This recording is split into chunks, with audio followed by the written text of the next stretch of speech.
Continuing with our discussion of the homogeneous solution,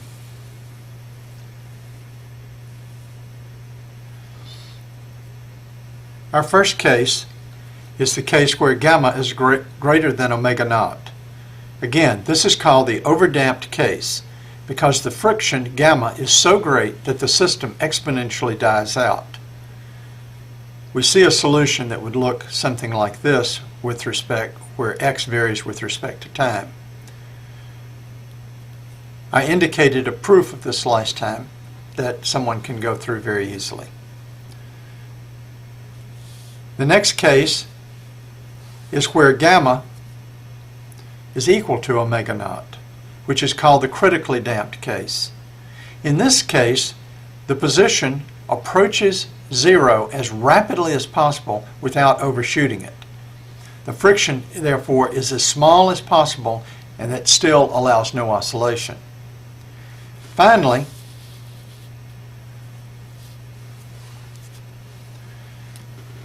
in the underdamped case, the friction is not sufficient to prevent the oscillations, and therefore we can take an interpretation of those two solutions that we saw on the last page and write A, the constant A, as C e to the I theta, and B as C e to the minus I theta, the complex conjugate of that. We then would see that our solution could be written as x equals C e to the minus gamma t, the factor where we have a dampening, times I to the omega t plus I theta, and minus I omega 1t minus I theta. You recall the equation that says that e to the I theta is equal to the cosine of theta minus I sine theta. And we utilize that here to factor out the c, the e to the minus gamma t out of both equations, and then we have e to this power, which is imaginary, and e to minus the same power over here, which we can collect together as twice the cosine of omega 1t plus theta. This eliminates the complex part of that solution to give a rule solution and to give one a more intuitive approach to understanding the solution in the complex case. In general, when we have a differential equation that has a complex solution, it turns out that both the ruled solution and the imaginary solution are separately solutions to the equation. So when one gets a complex solution, it's not that the interpretation is difficult, it's that one really has two different solutions. Often those two different solutions turn out to be linearly dependent upon one another, as is the case right here.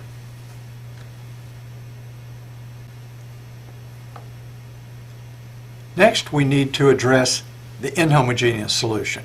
We have already found the most general solution to the homogeneous equation.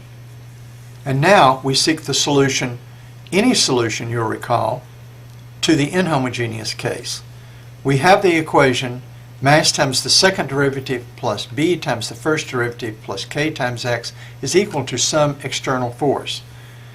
Now we can let that external force be put into two parts.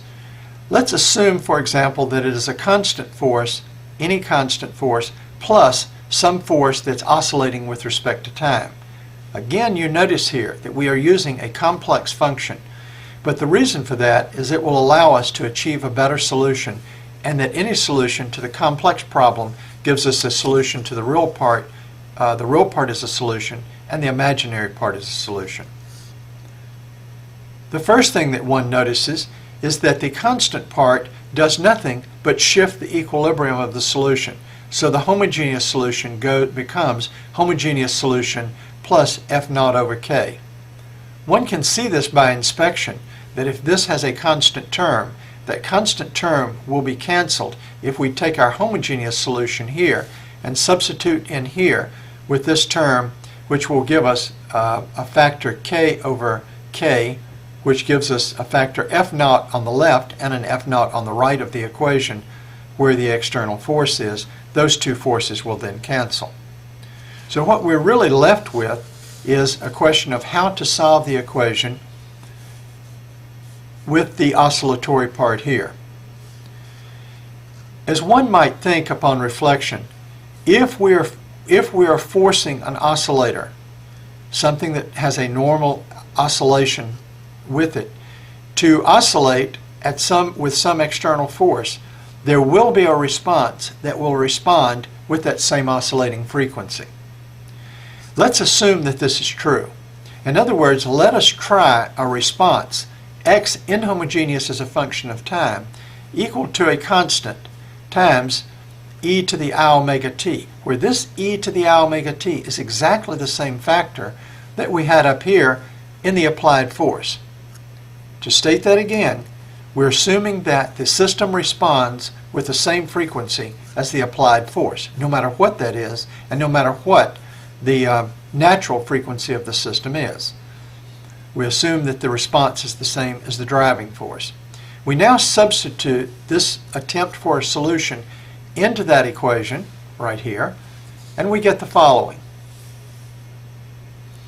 We can see that the second derivative brings down an I omega from this term right here, squared. The first derivative brings down 1 I omega, and the other term brings down no factor of I omega.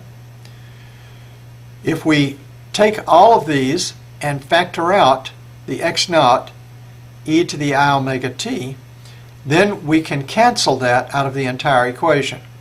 We will be left with an x naught on the left side of the equation, and we can divide through the f. Remember, the e to the I omega t has canceled all the way through the equation, and we can solve for the x naught. That will give us everything that was on the left. M times I omega squared, which gives us minus m omega squared, plus the second term, b times I omega, plus k. We are dividing through that term into the force F, which is assumed to be a constant. We can divide the numerator and the denominator by the mass m, and we're left with a term that looks like this. We recognize immediately this term k over m from our previous definition of omega naught as being the square root of k over m, so this term is omega naught squared. Here we have an omega squared. And this term over here, apart from a factor 2, looks like gamma. So we can rewrite this by putting a 2 here and dividing by a 2, multiplying and dividing by a 2, and that will give us 2 times I times the factor gamma, b over 2m, times omega, with the initial terms omega naught squared minus omega squared. Our conclusion, therefore, is that this is a solution to the inhomogeneous equation if and only if x naught is given by this function. So x naught has to be this exact function in order for that to be a solution to the inhomogeneous case. We only need one solution to the inhomogeneous case in order for this to achieve the entire solution, and this will be our solution. But we're still left with an imaginary term in the denominator, which we now have to remove.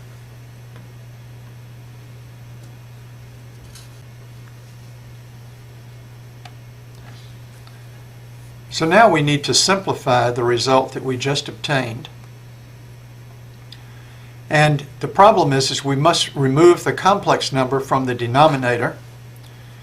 And we want to do that and put the final complex number that we obtain for this solution in the form r e to the I theta. Now one recalls that 1 over a complex number, u plus iv, can be multiplied by the complex conjugate of the denominator divided by itself. This, of course, results in u minus iv in the numerator, and when I multiply the number times its complex conjugate, u squared plus v squared in the denominator. This is, of course, the same as r squared. In the we can take the numerator and put it in the form r e to the I theta as the square root of the two terms squared times e to the I theta, or excuse me, delta, where delta is the inverse tangent of the negative V divided by U. Now that, in our particular case, is the inverse tangent of 2 gamma omega divided by omega naught squared minus omega squared. Therefore, delta is equal to this term here. Going back now and looking at what U and V are, we have U as omega squared minus omega naught squared quantity squared. That's because U is squared here. And if we look at the numerator, it has a square root of this term, and it will cancel a square root in the denominator, leaving a square root in the denominator. Consequently, we end up with here with an r divided by r squared, which is one factor of r in the denominator, which we have written here as the square root of omega squared minus omega naught squared squared, plus the v term, which is 2 gamma omega quantity squared. The term delta is actually a phase, and that gives us a phase shift between the response on the one hand and the applied force here. That is very critical, both in mechanical systems and in electrical systems, to realize that this term right here, this delta, as an angle, gives a shift between the maximum for the response and the maximum of the applied force, or in the case of electricity, the applied voltage. We'll look at that in just a moment. So all in all, what we have is we have an inhomogeneous solution. Also, this is called the steady state solution because it persists as long as there's a driving force. And we can see that that's true here. As long as there's F over m e to the I omega t is present, the solution X will respond with this response. On the other hand, the homogeneous solution will gradually die out. It is also called the transient solution because it always dies out due to the fact that there's friction or a dissipative force e to the minus gamma t. In electrical terms, the homogeneous solution is usually called a transient, or as opposed to a transient solution, and the other term is called a steady state response.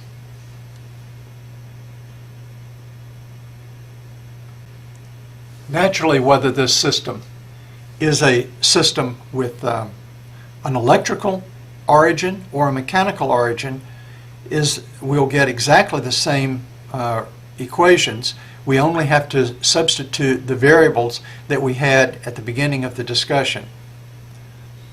We need to discuss several things about this homogeneous solution.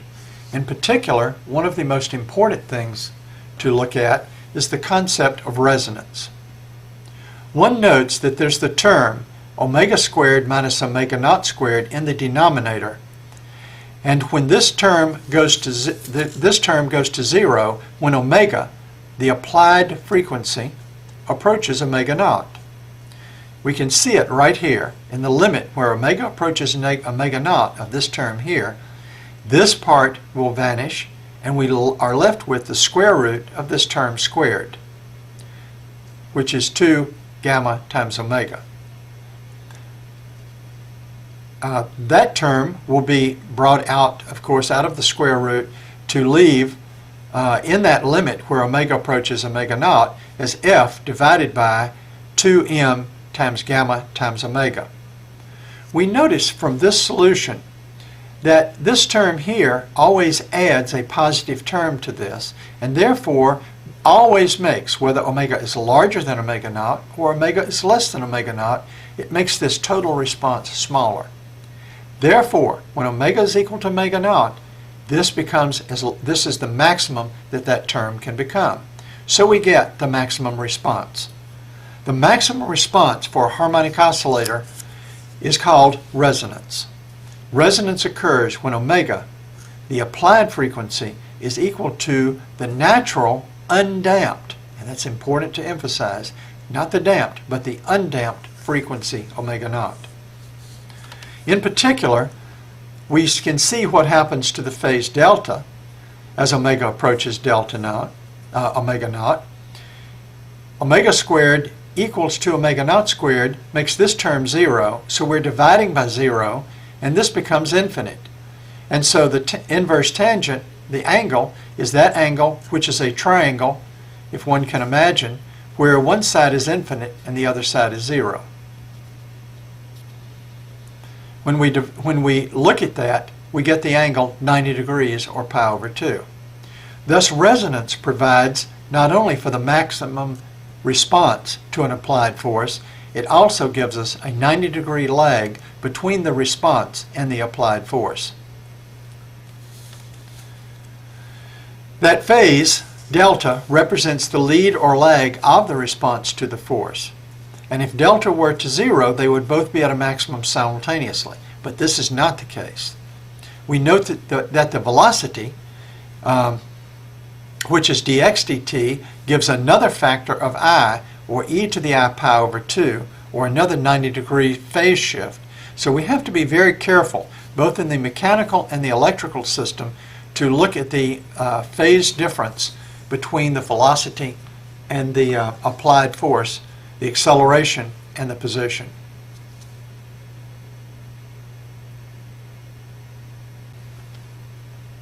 This completes our discussion of the harmonic oscillator. And in continuing our review of classical mechanics at the Newtonian level, we next want to discuss different types of forces. One of the most important notions is the concept of a conservative force. A conservative force is, by definition, a force such that if I integrate that force with the dot product of the force with an infinitesimal line segment and perform that integration along a curve C from a point A to a point B by some path that's indicated by C, that will exactly equal to that same integral of the dot product, where these are vectors, along another curve, C prime, that has the same endpoints. That is, the path of integration along C or along C prime is path independent. If that is true, then it follows that the integral from A to B along this curve plus the integral from B to A coming back along the curve in the opposite direction is going to be equal to 0. All I've done is reversed the limits of integration here, which gives us a minus sign, brought that to the left-hand side, which becomes a plus sign. So the sums of those two paths is equal to 0. However, this forms a closed path. Since I'm integrating from A to B along C and then from B to A back along C prime.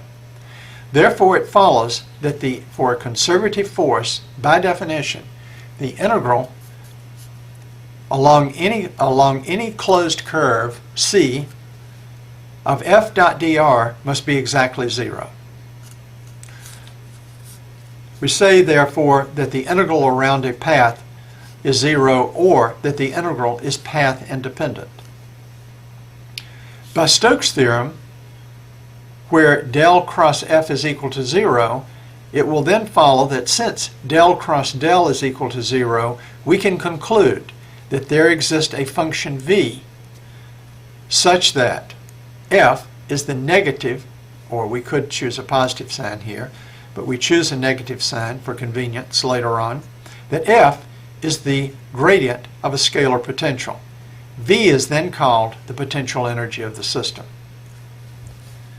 Conversely, if we think of an exact differential of a function dv, then dv can be written as the partial derivative of v with respect to x dx plus partial of v with respect to y dy, partial of v with respect to z dz. We can see this as the dot product in front of a term minus f dotted with dr, where dr has the components dx, dy, and dz. So now we have written the inverse equation for the equation up here. So if f is equal to minus del of a scalar potential, then the infinitesimal change in that scalar function is minus f dot dr, and therefore we can go back to the beginning and see that the integral of f dot dr, which is on the right-hand side, is going to be the integral of an exact differential. The integral of an exact differential is going to be path independent. Therefore, all of these definitions of the conservative force are equivalent. Now, a conservative force is path independent in contrast with a force such as friction, which is, of course, not path independent.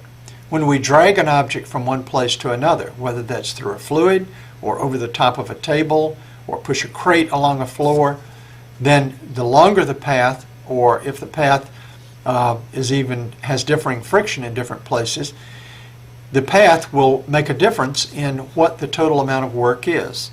And of course, as we know, work is defined as the integral of F dot dr along a path. So this is basically saying that the work along some closed path is equal to 0. In other words, we don't lose anything in performing work around a closed path as we would with something like friction, which is dissipative. Consequently, conservative forces are non-dissipative. Dissipative forces are non-conservative because they take energy and convert that energy into another form, namely heat. I stated earlier that the things that we were covering would be essential to our work later on. And in particular, as we go along and get to the part of information or entropy later on, then we will find that these dissipative forces will emerge as part of our descriptions of Lie algebras and Lie groups.